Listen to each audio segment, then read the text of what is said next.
누가복음 18장입니다. 18장 한번 찾아보실까요? 누가복음 18장입니다.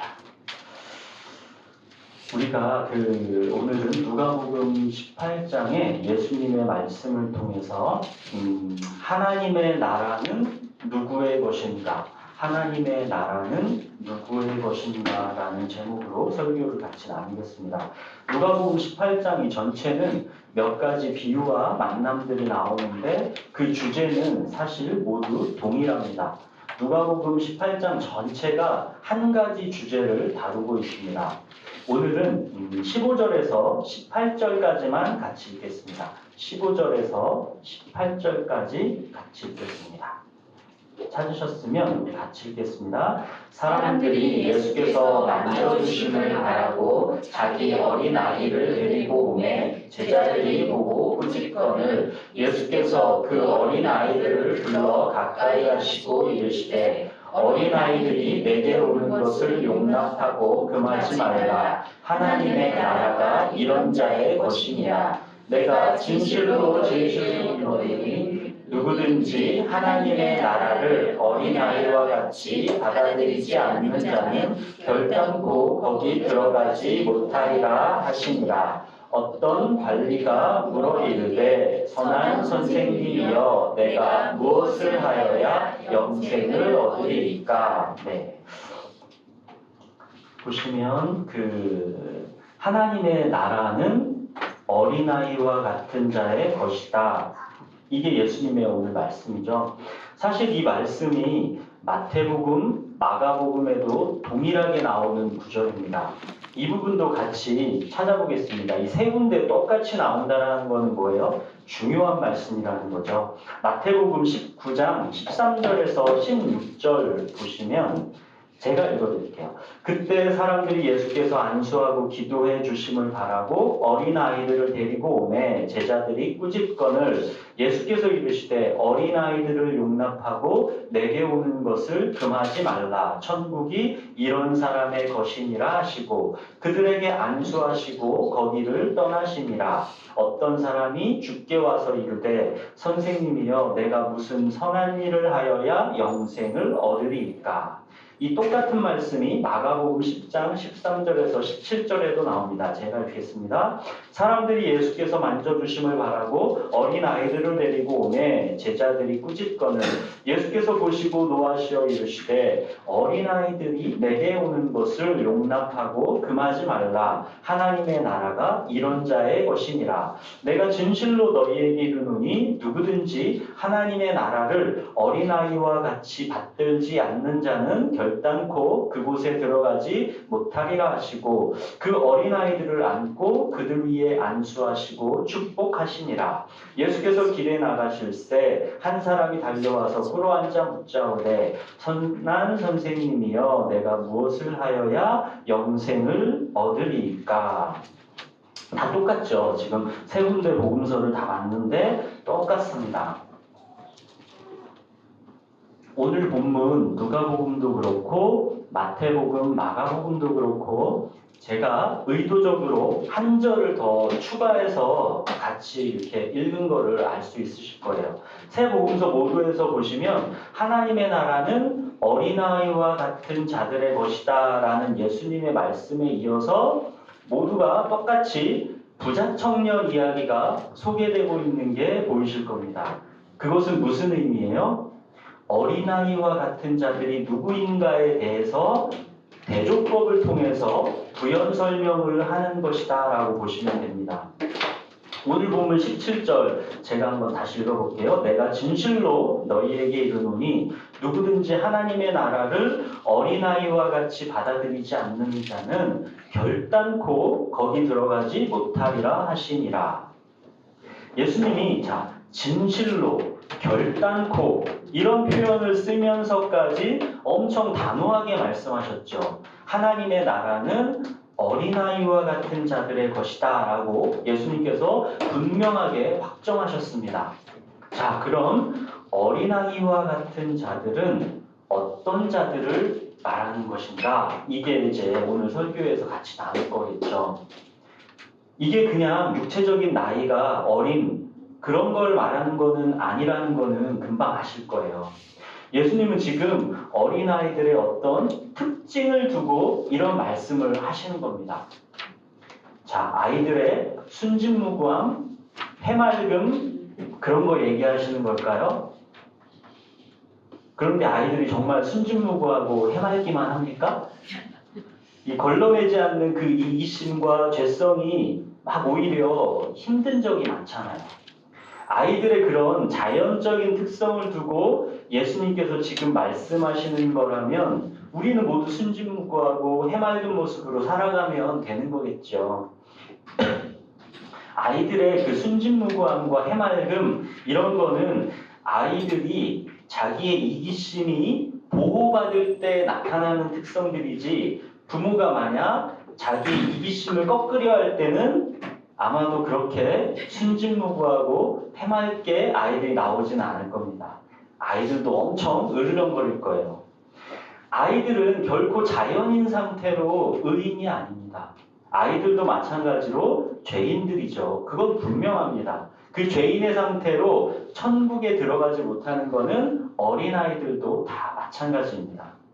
자, 그렇다면 예수님은 지금 어린아이들의 어떤 특성을 두고 하나님의 나라가 이런 어린아이들의 것이다 했겠는지 그걸 같이 보자라는 거예요.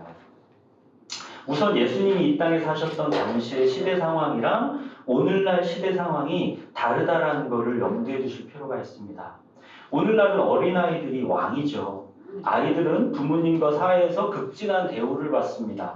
그러나 예수님 당시의 어린아이들은 오늘날과 같은 그런 대우를 받는 존재가 아니었습니다.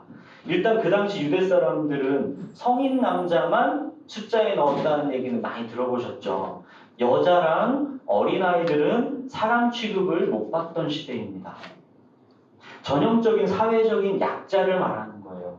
여자, 어린아이, 과부, 고아, 문둥병자, 맹인 다 사회적인 약자에 속하는 사람들을 예수님께서 말씀하시죠.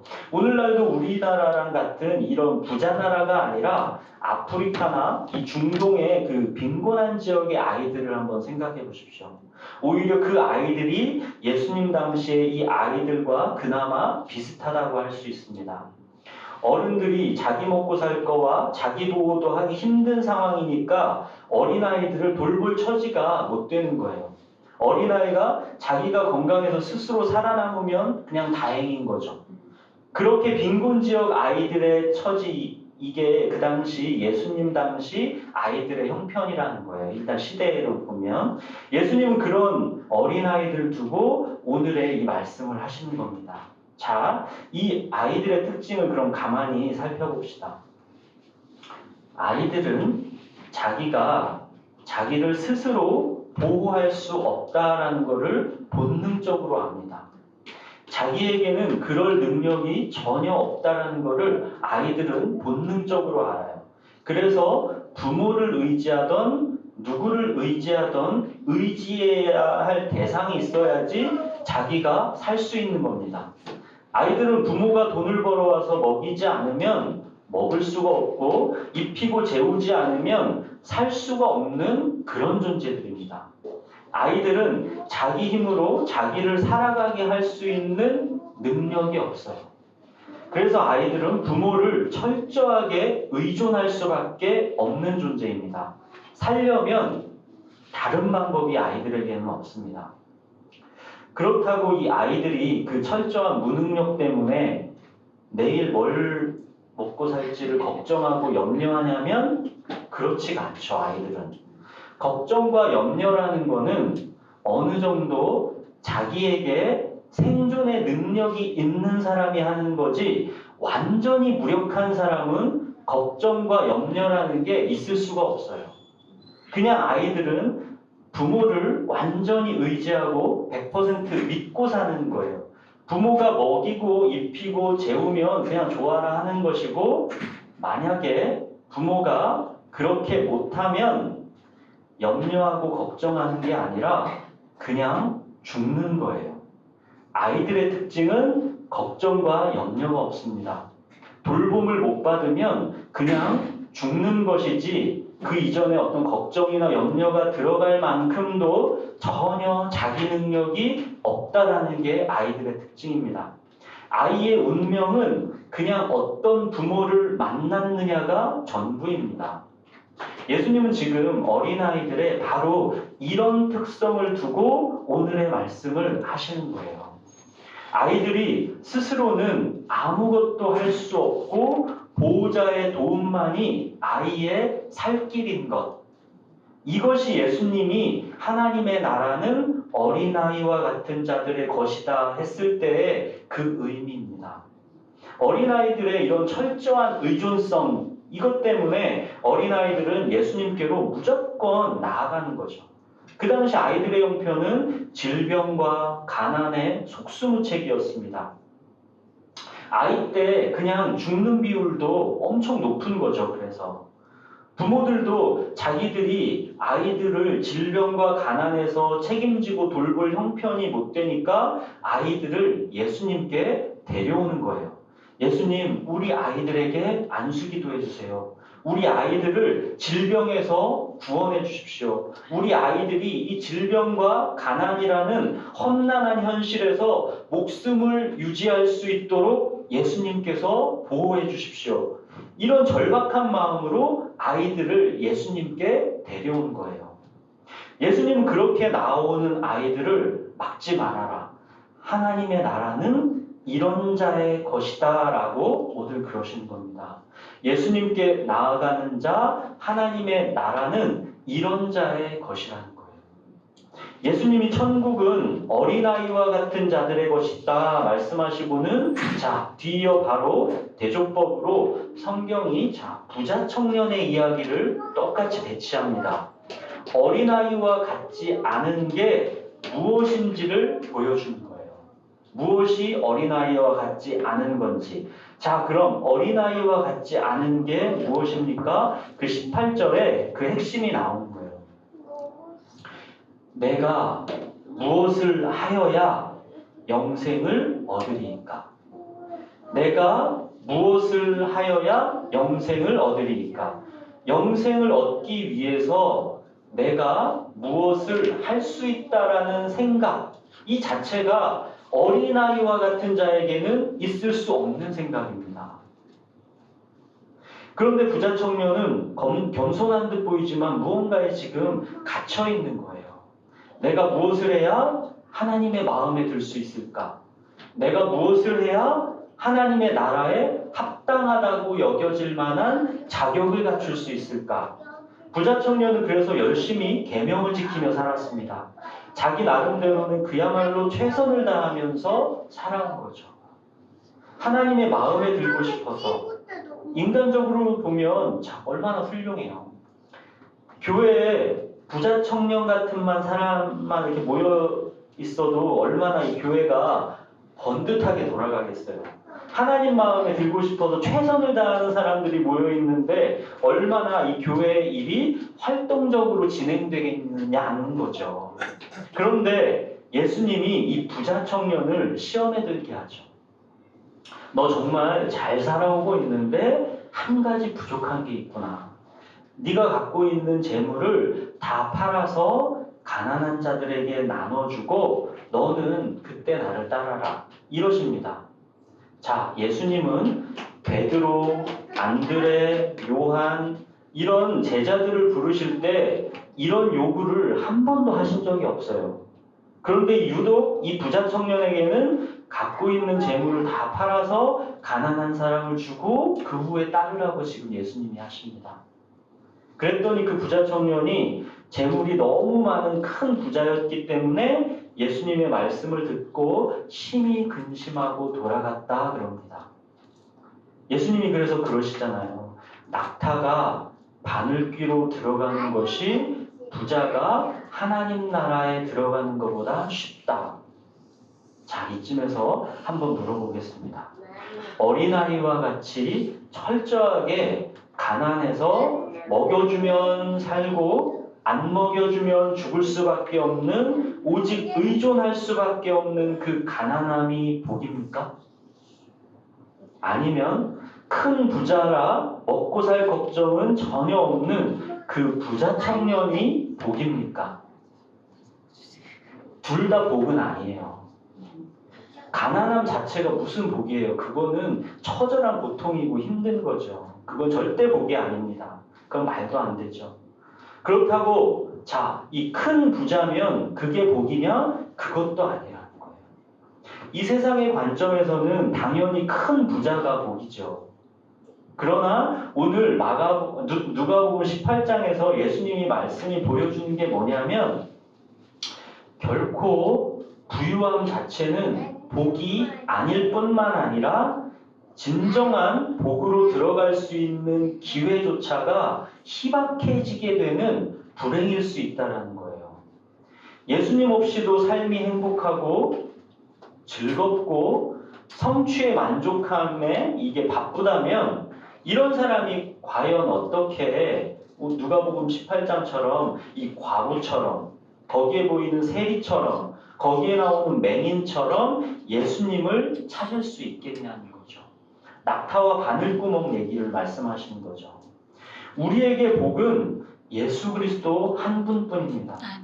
그런데 내가 가진 부유함이 진정한 복이신 예수 그리스도께로 가는 것을 만약에 방해한다면 그분만을 철저하게 의존하여 그 안에서 사는 것을 방해한다면 이게 얼마나 불행한 일이냐는 거예요. 자, 그럼 이미 부유한 사람은 어떻게 해요? 부자 청년처럼 이미 자기가 부유한 걸 다 갖고 있는데 이 사람이 이 불행을 어떻게 하냐는 거죠. 그래서 예수님이 자발적 가난을 말씀하시는 거예요. 부자 청년에게처럼. 나를 따라오려거든 자기 소유는 물론 이미 가졌다고 너희들이 생각하는 모든 것을 버리고 나를 따라오라고 그러시는 거예요. 왜냐하면 그래야지만 가장 큰 복인 철저한 의존성을 갖게 되기 때문이에요. 우리가 가장 큰 복은 뭐냐면 예수 그리스도 오직 그 한 분에 대한 철저한 의존성, 이것만이 우리에게 가장 유일한 큰 축복인데 우리가 갖고 있는 것들이 이걸 방해한다면 버려야 된다는 거예요.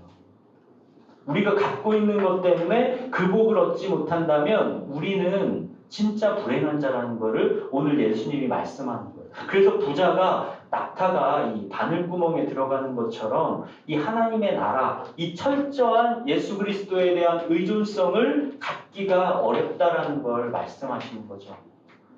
자, 반면에 어린아이와 같이 철저하게 무능해서 예수님만 의존할 수밖에 없는 그런 사람들은 비록 그 현실 자체는 너무 비참하고 고통스러운 거지만 자, 만약 그 철저히 무능력한 그 현실이 두 손 들고 예수님께로 나아가게 하는 동기가 된다면 그 가난함과 고통, 슬픔과 외로움, 죄와 절망이 사실은 비극이 아니라 하나님의 아들 예수 그리스도라는 엄청난 복 속으로 들어가는 입구가 된다는 거예요. 그거 자체가 복은 아니지만 그거로 인해서 이 예수 그리스도 한 분에 대한 철저한 의존성, 여기로 나아가는 통로가 되기 때문에 복된 자라고 말씀하시는 겁니다. 자, 사랑하는 여러분, 어린아이와 같은 자들이 되십시오. 예수님만을 바라고 예수님께 날마다 나아가십시오. 예수님의 세계 속으로 내가 들어가는 사람, 그 사람이 바로 어린아이와 같은 자입니다. 부자 청년은 이 자기의 세계 속으로 예수님을 끌어오려고 했던 사람이에요. 내가 무엇을 하여야 영생을 얻으니까 이 말이 그 말입니다. 나의 세계 속으로 예수님을 끌어오겠다라는 거예요. 나의 행복의 도구로 예수님을 끌어오겠다라는 거예요. 하나님의 나라는 이런 자들의 것이 될 수 없다라는 거예요. 우리가 하나님의 세계로 예수님이 말씀하는 그 세계로 나아가는 것이지 나의 작은 세계 속으로 그분을 끌어오는 게 신앙이 아니라는 거예요. 하나님의 나라는 어린아이와 같이 예수님께 나아가는 자들의 것이라는 겁니다. 오늘 누가복음 18장 전체를 보시면 이거는 집에서 한번 천천히 보세요. 누가복음 18장 전체를 보시면 두 가지 부류의 사람들이 나옵니다. 첫 번째 부류는 어떤 사람들이냐면 과부, 세리, 어린아이, 맹인입니다. 이들은 하나같이 다 철저하게 예수님만을 의존할 수밖에 없는 그러한 사람들을 대표합니다. 자기의 원한을 밤낮 부르짖는 과부가 나와요. 멀리 서서 감히 눈을 들어 하늘을 쳐다보지도 못하고 다만 가슴을 치면서 하나님 이 죄인을 불쌍히 여기십시오 하는 세리가 나와요. 무조건 예수님께로 나아가는 어린아이들이 나와요. 또 크게 소리질러 나를 불쌍히 여기십시오 하는 맹인이 나와요. 누가복음 18장에서 이렇게 철저한 의존성을 한번 묵상해 보세요. 얼마나 간절하게 예수님을 찾고 부르는지를 한번 살펴보시라는 거예요. 예수님은 그들의 부르짖음에 대해서 뭐라고 응답하셨냐면 믿음이라고 응답하셨어요. 부르짖는 그 철저한 의존성을 예수님께서는 믿음이라고 하셨습니다. 믿음은 그가 계신 것과 자기를 찾는 자에게 상 주시는 분임을 믿는 것이다 그랬잖아요. 여기에 바로 그 믿음의 본질이 정확하게 나와 있는 거죠. 8절에 보면 그러나 인자가 올 때 세상에서 믿음을 보겠느냐 그래요. 부르짖는 이 철저한 의존성에 예수님이 당연히 응답해 주실 건데 예수님이 그런 거예요. 니네가 부르짖으면 나는 당연히 응답하는데 이 세상에 그 믿음이 없구나라고 탄식하시는 겁니다. 42절에 보면 맹인에게 보라 너의 믿음이 너를 구원하였느니라 그래요. 부르짖는 그 철저한 맹인의 의존성, 그 믿음 때문에 맹인이 보게 되었습니다. 이 맹인이 43절에 보니까 뭐래요? 누가복음 18장 43절 마지막 절을 한번 같이 읽어볼까요? 자, 곧 보게 되어 하나님께 영광을 돌리며 예수를 따르니 백성이 다 이를 보고 하나님을 찬양하니라. 왜 이 구절을 같이 읽었는지 아시겠어요? 여기에 보면 따르니 이 부분 때문이에요. 따르니. 우리가 따라가는 교회라고 했잖아요. 예수님을 따른다라는 것, 이 따름의 본질이 이 구절에 너무 잘 나타나 있어요. 자, 맹인이었던 사람이 보게 되어서 예수님을 따르게 된 겁니다. 철저한 의존성으로 예수님께 나아가는 거고 그 결과 우리의 눈이 새로운 세계를 보게 된 것이고 하나님을 그래서 찬양하고 영광 돌리면서 따라가는 거예요. 그랬더니 백성이 다 이를 보고 하나님을 찬양하더라 그러잖아요. 이렇게 따라가는 겁니다. 이게 교회의 모습이라는 거예요.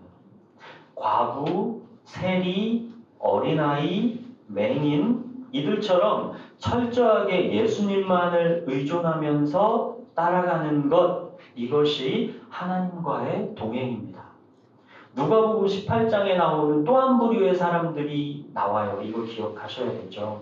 누가복음 18장에는 그와 대조적인 부류의 사람들이 나옵니다. 바리새인, 부자 청년. 뭔가 자기의 의지로 자기의 능력으로 삶을 살아낼 수 있을 거라고 생각하는 사람들. 하나님의 세계 속으로 자기가 완전히 들어가는 사람들이 아니라 자기의 견고한 세계 속으로 하나님을 끌어다가 앉히려는 사람들. 하나님을 자기 행복의 도구 정도로 삼으려는 사람들. 이 사람들입니다. 이렇게 해서는 하나님의 나라를 결코 경험할 수가 없다라는 거예요. 우리 그리스도인들이 날마다 훈련하고 성장해 가야 된다고 하잖아요.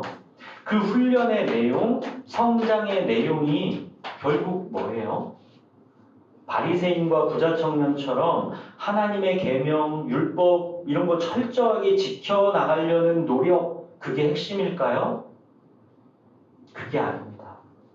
우리들이 날마다 훈련하고 날마다 성장해야 되는 그 부분은 다름 아니라 뭐냐면 철저한 의존성, 즉 믿음입니다. 우리 안에는 이 얼마나 강하고 질기게 자기가 주인이 되려는 의지가 있는지 몰라요. 바로 이 의지가 믿음을 잘하지 못하게 막는 겁니다. 우리가 걱정하고 염려하는 것, 왜 그럴까요? 믿음이 없어서 그런 거예요. 그 믿음이 없는 게 사실 불쌍히 여길 수가 없는 게 그 본질에는 자기가 주인이 되려고 하는 의지가 강력하게 자리 잡고 있다라는 거예요. 에휴, 나는 믿음이 없어서. 우리가 이런 말 많이 하잖아요. 이런 겸손의 표현 같아 보이는 게 사실은 전혀 겸손하지 않은 거라는 거예요. 자기가 주인 되려는 의지를 고집하겠다라는 강력한 반역이라는 거죠. 이런 믿음이 저절로 생기면 좋은데 그렇지가 않아요. 믿음은 저절로 생기지 않아요. 끊임없이 훈련해야 됩니다. 믿음은 마치 근육과 같은 거라 훈련하고 키워야 하는 거지 저절로 자라는 게 아니에요. 우리의 근육이 저절로 생기지 않아요. 그냥 가만히 있으면 근육은 축축축축 빠져가지고 그냥 앙상하게 물렁상만 남는 게 그게 우리의 몸이에요. 근육을 우리 안에 키우려면 계속 운동해야 돼요. 계속 운동하고 끊임없이 훈련해야 그 근육이 계속 생기는 거예요. 주일 예배를 우리가 이렇게 막 뜨겁고 힘차게 드리고 월요일 삶의 현장으로 딱 들어가시면 어때요? 바로 정신없이 무너지는 경우가 태반이에요. 결코 삶이라는 게, 이 현실이라는 게 쉽지가 않아요. 자, 사랑하는 여러분, 설교를 하는 저도 마찬가지로 삶의 현장에서, 현실에서 매일 무너집니다. 무너졌다가 다시 일어나고 그 일어섬을 반복하면서 우리가 성장해가는 겁니다. 우리가 반드시 기억해야 되는 게 있어요. 우리 그리스도인들이 너무 순진해서 쉽게 빠지는 함정이 있어요. 우리는 예수님 믿고 나면 이 육체의 삶에서의 이 모든 게 그냥 다 해결되는 줄 알아요.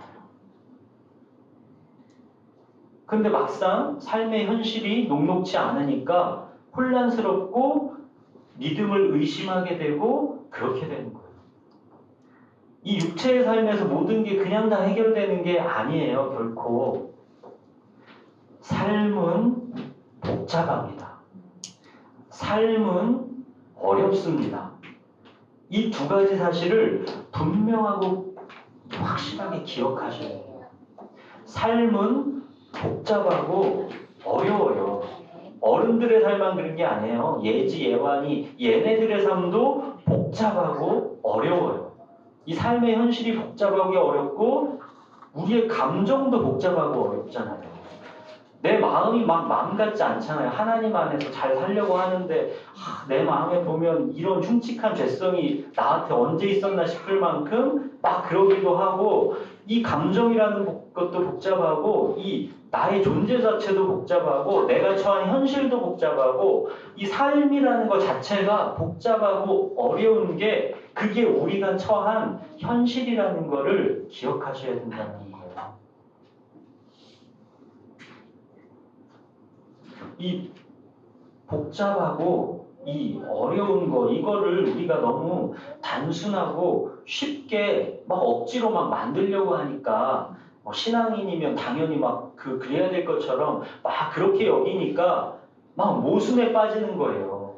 내가 들은 말씀과 이거는 삶이 이게 아니었는데 막상 부딪혀보면 현실은 막 그게 아니고 그러니까 혼란이 오고 모순에 빠지고 막 믿음도 흔들리고 이렇게 되는 거예요. 현실이라는 게.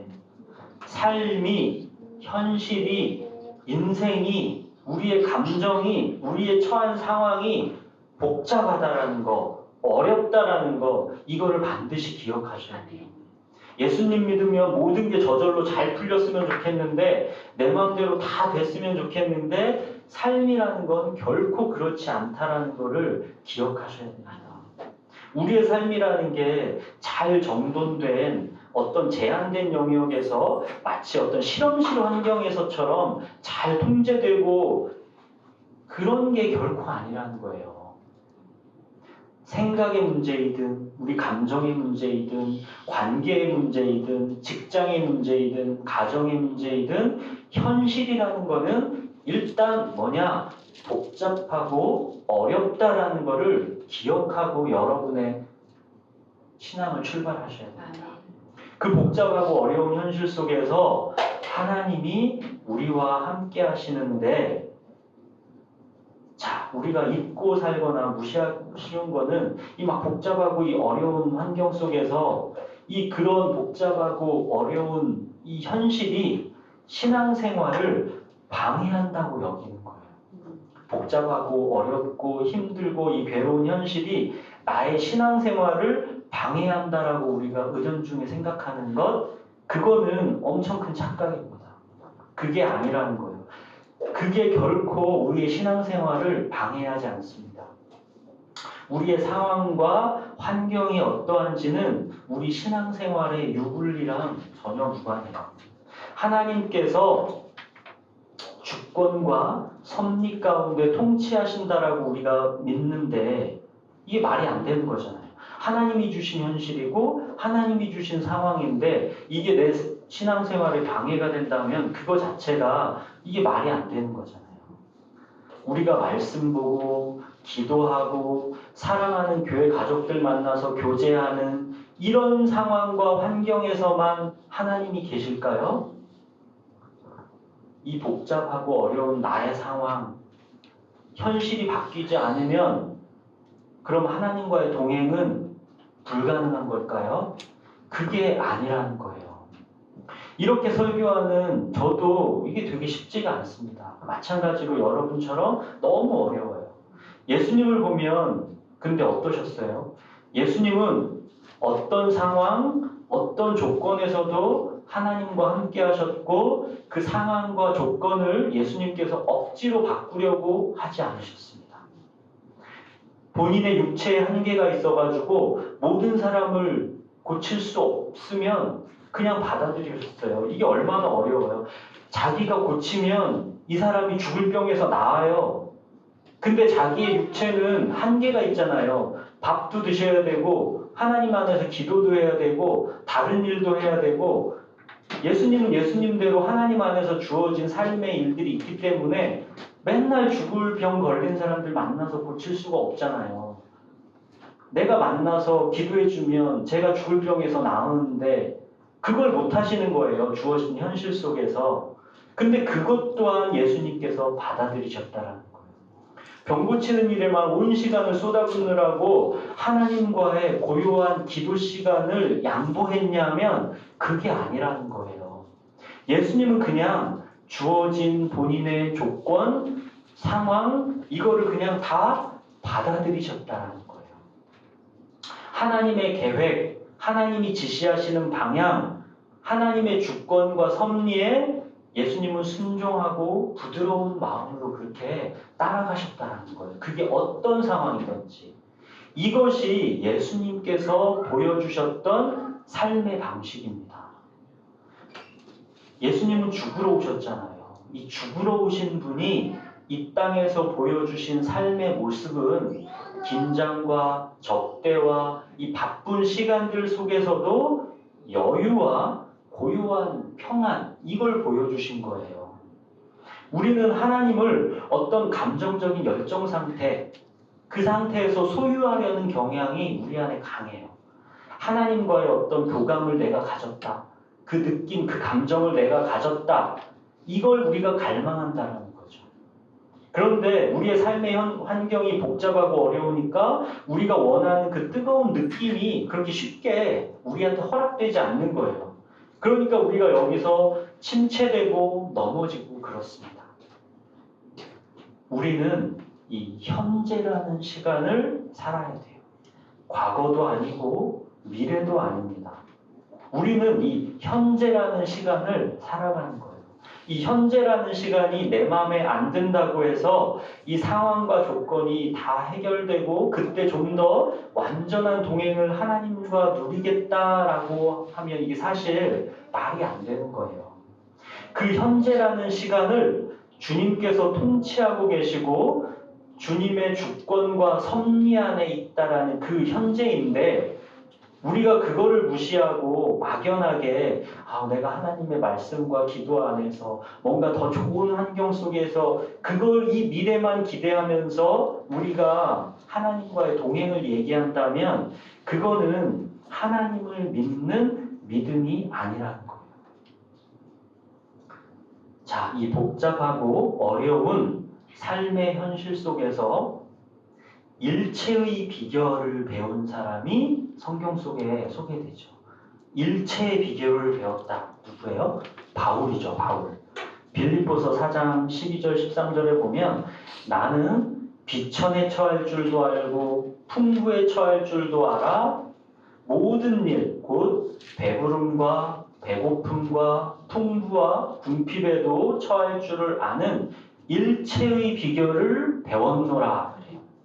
내게 능력 주시는 자 안에서 내가 모든 것을 할 수 있느니라 그러죠. 이게 삶의 현실이에요. 삶에는 풍부와 배부름만 있는 게 아니에요. 삶에는 비천도 있고 배고픔도 있고 궁핍도 있습니다. 삶은 복잡하고 어렵습니다. 항상 좋은 상황과 환경만 우리에게 주어지는 게 아니라는 거예요. 그런데 이런 삶의 복잡성과 어려움을 우리가 무시하고 항상 장밋빛 인생만 있을 거라고 예상하는 것 자체가 엄청 어리석은 거예요. 비현실적인 거예요, 그거는. 신앙이라는 거는 비현실적인 게 아니에요. 상식과 현실을 무시하는 게 아니에요. 이 상식과 현실이라는 이 바탕 위에서 그거를 초월해서 사는 게 신앙이에요. 근거 없는 낙관주의는 매우 위험합니다. 금세 힘을 잃고 쓰러지게 돼 있어요. 그냥 막연히 막 낙관주의로 사는 사람들 있잖아요. 다 잘 될 거야. 다 좋게 될 거야. 안 그래요. 삶이라는 게 다 잘 되고 다 좋게 되고 그렇지가 않아요. 자, 사랑하는 여러분, 삶이 복잡하고 어렵다라는 것을 꼭 기억하시기 바랍니다. 그런데 또 기억해야 될 게 이 삶이 복잡하고 어렵다라고 해서 우리가 그럼 못 사느냐? 그것도 아니라는 거예요. 삶이 복잡하고 어려운 게 제 인생을 방해할까요? 설교자로서의 어떤 삶을 삶이 복잡하고 어려운 것 때문에 지체하게 만들까요? 그게 아니에요. 제가 삶에서 고민하고 힘들어하는 삶의 문제들이 하나님께서 주시는 설교의 주제가 돼서 말씀으로 여러분에게 전해지는 거예요. 복잡하고 어려운 삶의 현실이 만약에 저에게 없으면 저에게는 설교도 없는 거예요. 말씀을 항상 이 현실이라는 토양 속에서 뿌리박아야 된다는 거예요. 이 말씀이 현실과 분리되어 있는 그런 말씀은 힘이 없어요. 생명력도 없어요. 현실이 그러하지 않기 때문에 항상 말씀은 현실과 함께 가야 돼요. 여러분이 성경을 보시고 말씀을 열심히 묵상하시는데 그거는 현실과 함께 가야 돼요. 이걸 현실과 분리되어 가지고 딴 세상만 이렇게 사는 것처럼 그렇게 여기시면 말씀이 능력을 발휘할 수가 없어요. 말씀은 반드시 현실과 함께 가야 됩니다. 그렇기 때문에 비록 우리가 이 복잡하고 어려운 이 현실들을 살아가지만 하나님 안에서는 어느 것 하나가 버릴 게 없는 거예요. 힘들고 어렵고 복잡하고 혼란스러운 그런 현실이라도 우리가 말씀과 기도 안에서 그게 다 녹아나는 거예요. 바울이 배웠다는 그 일체의 비결, 그게 뭐예요? 하나님의 경륜, 하나님의 주권과 섭리를 믿는 것. 그 믿음으로 예수님께 나아가는 것. 바로 바울이 배웠다는 일체의 비결이 뭐냐? 어린아이와 같은 철저한 의존성을 배웠다는 거예요. 바울이 배웠다는 일체의 비결이 뭐냐? 어린아이와 같은 철저한 의존성, 이걸 배웠다라는 거예요. 바울이 배웠다라는 그 일체의 비결, 이건 어린아이와 같은 이 철저한 의존성을 배웠다라는 거예요. 빌립보서 4장 6절 7절에 보면 아무것도 염려하지 말고 다만 모든 일에 기도와 간구로 너희 구할 것을 감사함으로 하나님께 아뢰라. 그리하면 모든 지각에 뛰어난 하나님의 평강이 그리스도 예수 안에서 너희의 마음과 생각을 지키시리라. 바울은 어린아이와 같은 그 철저한 의존성을 배웠기 때문에 아무것도 염려하지 않고 모든 일에 기도와 간구로 하나님께 나아간다는 거예요. 어린아이와 같은 이 철저한 의존성, 그게 바로 믿음이에요. 부모가 먹이지 않으면 걱정과 염려를 하는 게 아니라 그냥 죽을 수밖에 없는 그 철저한 의존성, 그게 바로 믿음이라는 거예요. 여러분에게 어떤 걱정과 염려가 있으면 그거는 믿음이 없다라는 정확한 증거예요. 여러분이 뭔가를 걱정하고 있고 뭔가를 염려하고 있다는 거는 나한테 믿음이 없구나 라는 거에 대한 명확한 증거입니다. 어린아이는 걱정과 염려가 없어요. 철저한 그 의존대로 이루어지지 않으면 그냥 죽는 거지 걱정과 염려는 없는 거예요. 그게 예수님께서 하나님의 나라가 어린아이와 같은 자들의 것이다 라고 하셨던 의미예요. 자, 사랑하는 여러분, 하나님의 나라는 어린아이와 같은 자들의 것이다 하시는 이 예수님의 말씀이 얼마나 파격적이고 놀라운 주장이에요. 나를 철저하게 의존하고 걱정과 염려는 하지 마라. 나를 의존하다가 그것이 만약 진리가 아니었으면 너희가 그냥 죽는 한이 있더라도 걱정과 염려는 하지 마라. 천국은 이런 어린아이와 같은 자의 것이다. 세상 그 누구가 이런 주장을 할 수가 있습니까? 아니, 세상 그 어떤 위대한 사람이 너의 먹고 살 모든 거를 내가 책임질 테니까 아무 걱정하지 말고 나만 믿어라.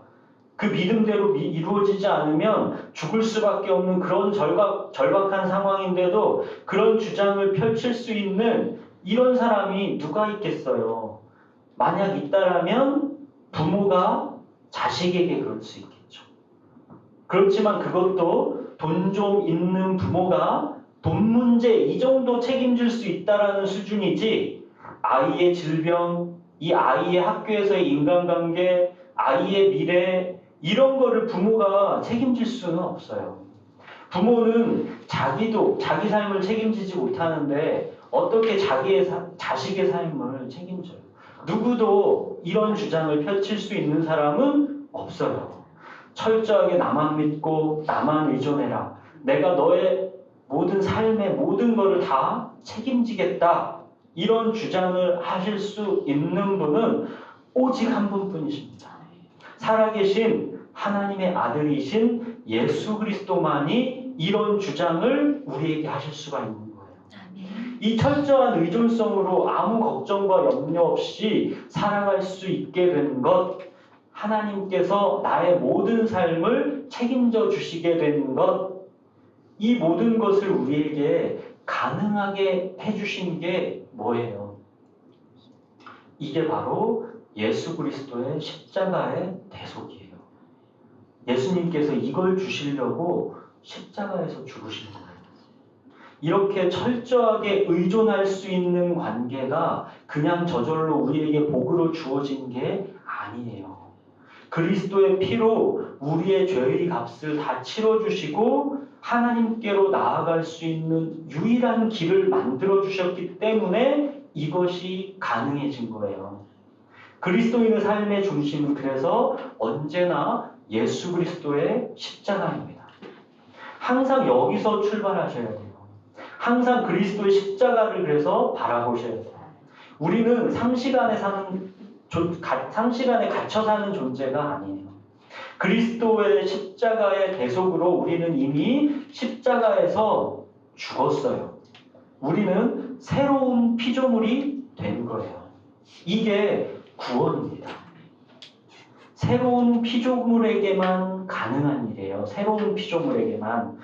구원받은 자에게만 가능한 일이에요. 구원받지 않은 사람은 이 삶, 즉 철저하게 의존하고 사는 삶이 불가능해요. 죄의 사슬에서 벗어날 수가 없습니다. 상식의 세계에서 해방될 수가 없습니다. 아무것도 염려하지 않아도 되는 그러한 복이 주어지지 않아요. 구원받지 않은 사람은 자기의 삶을 불완전한 자기 스스로 책임져야 돼요. 이게 세상이에요. 자기가 다 책임져야 돼요. 구원받은 우리는 이미 그런 복을 받은 거예요. 이젠 그 복을 놓치지 않고 누리시면 됩니다. 그런데 이 복이 그냥 누려지는 게 아니라는 거예요. 끊임없이 훈련하고 노력해야 돼요. 근육을 키우듯이. 믿음은 근육과 같다라고 했잖아요. 훈련하지 않으면 근육이 단단해지지 않습니다. 우리가 계속 매일 훈련하고 노력해야 되는 부분이 뭐냐? 성숙해 가야 하는 부분이 뭐냐? 이거는 바로 어린아이와 같은 이 전적인 의존성을 훈련해 가는 거예요. 매일매일 주님만을 철저하게 의지하는 법을 배워가셔야 돼요. 이게 그냥 자동적으로 되는 게 아니라 부단한 훈련을 통해서 우리가 이 성숙해 가는 겁니다. 성숙이라는 거는 도덕적, 윤리적 어떤 단계에 이르는 것을 말하는 게 아니라 철저하게 어린아이와 같이 되는 것을 배워가는 것, 이게 예수님 안에서의 성숙이에요. 매일 말씀을 보면서 하나님을 알아가는 것이고 아무것도 염려하지 않고 염려거리가 생기면 항상 기도와 간구로 주님께 반복적으로 나아가는 것, 이런 철저한 의존성을 매일 운동을 규칙적으로 하는 것처럼 그렇게 훈련해가. 매일 그런 훈련을 하면 근육이 몸에 자연스럽게 붙는 것처럼 그 의존성이 두터워지는 겁니다. 자, 사랑하는 여러분, 하나님의 나라는 어린아이와 같은 자들의 것입니다. 누가복음 18장에 부르짖는 과부의 것이고 죄로 인해 가슴을 치는 탄식하는 세리의 것이고 보지 못하는 절망으로 큰 소리로 주님을 부르는 맹인의 것입니다. 하나님의 나라는 그러한 자들의 것이에요. 아멘. 주님만을 철저하게 의존하는 연약한 자들의 것이 하나님의 나라입니다. 아멘. 그 의존하는 철저함이라는 것은 어떤 것이냐면 의존하는 대상이 만약에 먹이고 입히지 않으면 그냥 죽게 되는 것. 어린아이처럼. 이게 의존하는 거예요. 그가 나를 돌보지 않아도 내 안에 뭔가 먹고 살 게 있는 거는 의존하는 게 아니에요. 그렇게 철저하게 의존하는 사람은 걱정과 염려가 있을 수가 없는 거예요. 믿음대로 이루어지지 않으면 그냥 죽는 거예요. 어린아이처럼. 대신에 걱정과 염려는 없는 거예요. 얼마나 공격적이고 모험적인 삶이에요. 그리스도인의 삶이라는 것은 이런 삶을 말하는 거예요. 여러분에게 어떤 걱정과 염려가 있다면 그거는 주님을 철저하게 의존하고 있지 않다라는 명백한 증거라고 했잖아요. 꼭 기억하세요. 나한테 걱정과 염려가 있다라는 것은 내가 지금 주님을 의존하고 있지 못하구나. 그럼 그때는 다시 기도와 간구로 주님께 나아가야 돼요. 주님만 의지하는 그 기도가, 그래서 쉬지 않고 기도하라는 거예요. 쉬지 않고 우리에게는 그런 삶의 문제가 어렵고 복잡한 게 있기 때문에 이 기도가 쉬지 않고 하라는 거예요. 그래서 그냥 주님을 철저하게 의존하세요. 그 의존대로 이루어지지 않으면 그냥 죽는다 생각하시고 그냥 철저하게 의존하십시오. 아무 스스로의 힘이 없는 어린아이처럼 그렇게 주님만을 철저하게 의존하십시오. 믿고 의존한 대로 이루어지지 않으면 그냥 죽게 되는 것, 믿는다는 것, 그게 위험을 그런 식으로 감수하는 거라는 거에 대해서 여러분이 믿음의 본질을 아셔야 되는 거예요. 우리가 사는 삶이 다만 이 세상의 삶뿐이면 우리가 가장 불쌍한 자다. 이거 누구의 고백이에요? 이것도 바울의 고백이죠. 우리의 사는 삶이 다만 이 세상의 삶뿐이면 우리는 가장 불쌍한 자다. 바울의 고백이죠. 철저하게 주님만 의존하고 살았는데 삶의 끝에 와서 보니까 이 세상의 삶이 전부였어. 천국은 없었어. 이런 결론으로 나오면 우리는 끝장이라는 거예요. 가장 불쌍한 사람이라는 거예요. 왜냐하면 모든 걸 걸고 살았기 때문에, 주님만 다 의존하고 살았기 때문에. 나중에 이 세상 삶을 다 살고 나서 천국이 없었어도 그렇게 내가 손해본 인생은 아니었어. 그냥 주님 때문에 마음 편안했어. 이 정도의 삶을 살았다면 정말 대단하게 그 사람은 잘못된 인생을 살았다는 거예요. 바울의 고백이 이거예요. 우리가 사는 삶이 다만 이 생뿐이면 우리는 가장 불쌍한 자다.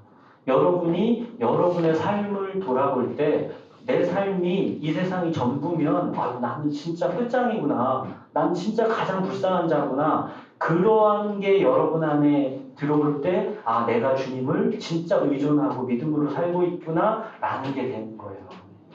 그게 아니라 하나의 그냥 어떤 보험 하나 들어두듯이 든든하게 나의 보험 의지에서 살아간다라고 생각하면 이 세상에 그게 아니어도 별게 아니죠. 그 보험으로 간간히 나한테 왔던 하나님의 평안과 내 마음의 위로와 그런 걸로 그냥 내 삶은 충분했어 이렇게 고백할 수도 있는 거가 되는 거죠. 근데 그게 아니라는 겁니다. 자, 사랑하는 여러분, 우리가 따라가는 교회잖아요. 따라가는 교회. 따라간다라는 게 결국 뭐예요? 어린아이와 같은 철저한 의존성을 말하는 겁니다. 바리새인과 부자 청년처럼 자기 능력과 자기 수준으로 어떤 목표와 의지를 갖고 내가 따르겠습니다 라는 게 아니라 과부처럼 세리처럼 맹인처럼 어린아이처럼 그렇게 철저하게 주님만을 의지하고 따라가는 거. 그게 따라가는 애 따라가는 겁니다.